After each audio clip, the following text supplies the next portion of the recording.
esta semana, triunfo de Javier Milei, se aprueba la ley de bases en el Senado. Y en El Salvador, Tucker Carlson entrevistó al presidente Nayib Bukele.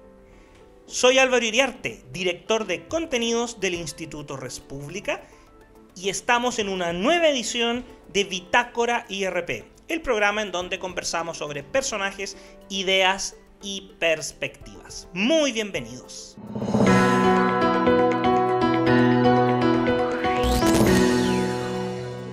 Una semana intensa y noticiosa, en particular en nuestra América Latina. Cruzamos de inmediato la cordillera hacia Argentina. Centro de la noticia, ¿qué sucede? El miércoles 12 de junio, el Senado aprobó la ley de bases presentada por el gobierno del presidente Javier Milei. Una intensa votación donde no olvidemos que el presidente y sus aliados no tienen mayoría en el Senado, como tampoco en la Cámara, pero los márgenes son aún más sólidos para el kirchnerismo en la Cámara alta de la nación argentina. Se logró un empate por 36 votos a favor, 36 votos en contra, y por lo tanto, aplicando la Constitución de Argentina, la vicepresidenta Victoria Villarruel generó el voto de desempate. Esta es una gran noticia en materia de avance legislativo.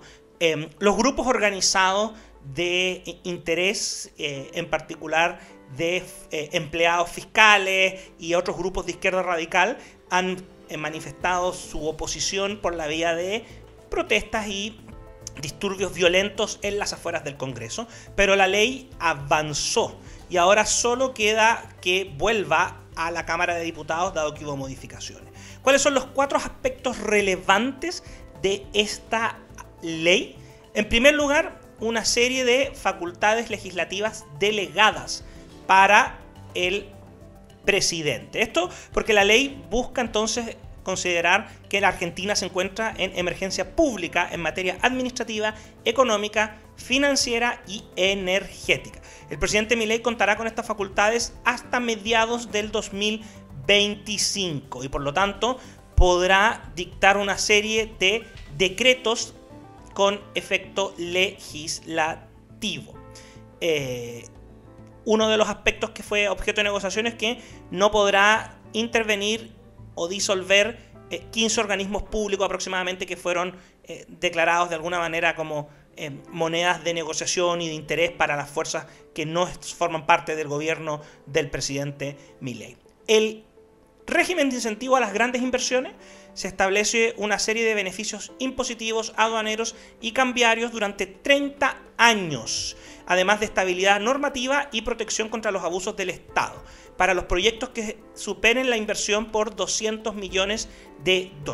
Esto puede ser algo muy similar, para que lo entendamos, a lo que eran las normas del Decreto Ley 600, invariabilidad tributaria y otros aspectos que fueron tan exitosos en Chile para atraer inversión extranjera y que fueron derogados por razones netamente ideológicas con la reforma de alza de impuestos impulsada por la presidenta Bachelet en su segundo gobierno.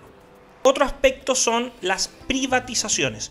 La ley permitirá entonces que el gobierno pueda realizar un proceso de venta de las empresas de propiedad del Estado Intercargo, que presta servicios en los aeropuertos de Argentina, y Energía Argentina S.A., que explora yacimientos, pero además está encargada del transporte y almacenaje de combustible. Ahora, otras empresas no quedaron en categoría para ser privatizadas, pero la novedad es que podrán ser objeto de concesiones de explotación, un hito. O sea, la empresa seguirá siendo estatal, pero el ejercicio, la administración, la ejecución, en el fondo la explotación de la empresa podría ser licitada, siguiendo un modelo que ha sido bastante exitoso en otras economías. Y finalmente, hay elementos de reforma laboral que apunta a otorgar beneficios a los empleadores que regularicen a sus trabajadores. ¿Cuál es el punto? Argentina tiene demasiado elevado el índice de trabajo informal y por lo tanto se busca formalizar la economía, con todos los efectos positivos que eso tiene para los trabajadores, pero también desde una perspectiva de recaudación, sanidad fiscal y también de estadísticas reales para, por ejemplo, al final del día, la distribución de beneficios, subsidios y programas sociales. Y esto es importante porque, por ejemplo, se está eliminando las indemnizaciones especiales que hoy reciben los empleados que no están correctamente registrados como tal. Y esto es una flexibilización que busca incentivar la contratación de personal. ¿Qué opinan ustedes? ¿Creen que la ley de base finalmente saldrá del Congreso? Todo indica que sí. ¿Creen que comenzará a producir efectos de inmediato o habrá un periodo de ajuste mientras entra en efecto todos estos cambios? Déjanos tu comentario. Nuestro siguiente tema nos lleva a El Salvador y específicamente al presidente Nayib Bukele. Hace unas semanas, y se ha comenzado a viralizar desde entonces, el presidente Nayib Bukele fue entrevistado por la figura mediática y destacado periodista conservador Tucker Carlson. Y en esta ocasión, Carlson viajó a El Salvador exclusivamente para entrevistar al presidente Bukele, que no solamente renovó un mandato para dirigir El Salvador, no exento de polémica, pero además en las elecciones al Congreso, el 85% de los votos terminó en la lista del presidente Bukele, que en la práctica lo dejó con 54 de los 60 miembros del Congreso salvadoreño, que tiene una asamblea unicameral. Entonces, no tenemos que... ¿Quién es Tucker Carlson? Para no perdernos. Es un personaje que salió en medio de una polémica de la cadena de noticias Fox News y que es uno de los periodistas más respetados en todo el ambiente conservador y en parte también de ciertos círculos libertarios. Ha entrevistado a líderes desde que salió como Donald Trump, Jair Bolsonaro, incluso al presidente Javier Milei. Marcó un hito la entrevista que le hizo el presidente Javier Milei en Argentina en vistas en Twitter. Y había muchas expectativas. Efectivamente, los temas centrales de la entrevista giraron en torno a El Salvador. Pero lo que es importante es que el énfasis estuvo en la política de seguridad pública, de combate a la delincuencia, todas las ramificaciones que ha desplegado el presidente Bukele desde su primer mandato. Y en este sentido, en esta entrevista hay algunos aspectos que son notables. Por ejemplo, el presidente Bukele le dice a Tucker Carlson directamente: en el caso de El Salvador, éramos literalmente la capital mundial del asesinato y lo convertimos en el país más seguro del hemisferio occidental, dando las cifras y los datos que avalan este cambio de la situación de crimen, seguridad en El Salvador. Ahora, consultado respecto a un sinnúmero de otros aspectos que tiene que ver con cómo será el segundo mandato, qué pretende hacer, otros desafíos pendientes que tiene El Salvador. Lo relevante aquí desde una perspectiva de las ideas es que el presidente Bukele fue categórico en decir: no puedes hacer nada si no tienes paz. Y cuando digo paz, incluyo guerras civiles, invasiones, crímenes. Quiero decir, necesitas tener paz. Usted necesita poder moverse libremente para que se respeten sus derechos básicos, comenzando con el derecho a vivir, el derecho a moverse, el derecho a tener propiedad. Así que necesitas que tus derechos básicos sean respetados. Esto es, sin lugar a dudas, una respuesta bastante clara y que contrasta mucho con la línea que están siguiendo gobiernos de corte populista y de corte izquierdista en América Latina, incluido el gobierno del presidente Gabriel Boric.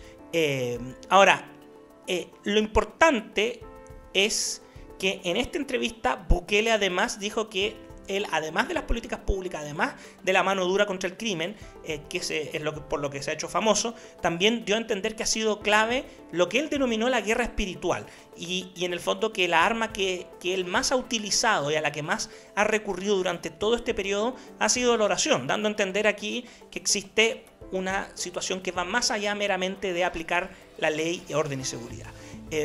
¿Y qué es lo que dijo él? desde su perspectiva como presidente de El Salvador. Hay una guerra espiritual y una guerra física. Si ganas la guerra espiritual, se reflejará en la guerra física. Nuestra impresionante victoria se debió a que ganamos la guerra espiritual muy rápido, asegurando que mientras los pandilleros estaban haciendo rituales satánicos, ellos estaban muy apegados como gobierno, como estructura de dirección del país, a la religión y los valores tradicionales. Y puso en perspectiva otro aspecto, que las maras salvadoreñas y los pandilleros específicamente y las redes de narcotráfico muchas veces promueven y avanzan una agenda valórica muy particular, que es la cultura narco, la cultura de la pandilla, donde tiene predominancia la muerte, la violencia, y hay otros temas, por ejemplo, que van deteriorando la convivencia. Esta entrevista va a seguir trayendo repercusiones, va a seguir viralizándose y hay que estar atentos porque el presidente Bukele suele no hacer este tipo de hitos tan en confianza y en un ambiente tan distendido como se le puede ver en la entrevista con Bukele. ¿Qué crees tú? ¿Crees que esto es simplemente una medida de propaganda, una medida para dar a conocer el trabajo que se ha hecho? ¿O efectivamente esta entrevista es una instancia para conocer, sin las antiparras ideológicas que suelen existir en los grandes medios de prensa, el trabajo que está realizando y el proyecto político de Bukele? Déjanos tus comentarios. Bien, llegamos al final de esta edición. Como siempre, ha sido un gusto poder compartir con todos ustedes. Les recuerdo que se suscriban a este canal de YouTube del Instituto República, activen las notificaciones para estar atentos a todo el contenido y todo material que estamos trabajando y que estamos subiendo para ustedes. Y también los que no lo han hecho, los dejamos invitados a que nos sigan en nuestras distintas redes sociales: Facebook, X, Instagram, LinkedIn y TikTok. Como siempre, los dejo cordialmente invitados para la próxima semana en una nueva edición de Bitácora IRP.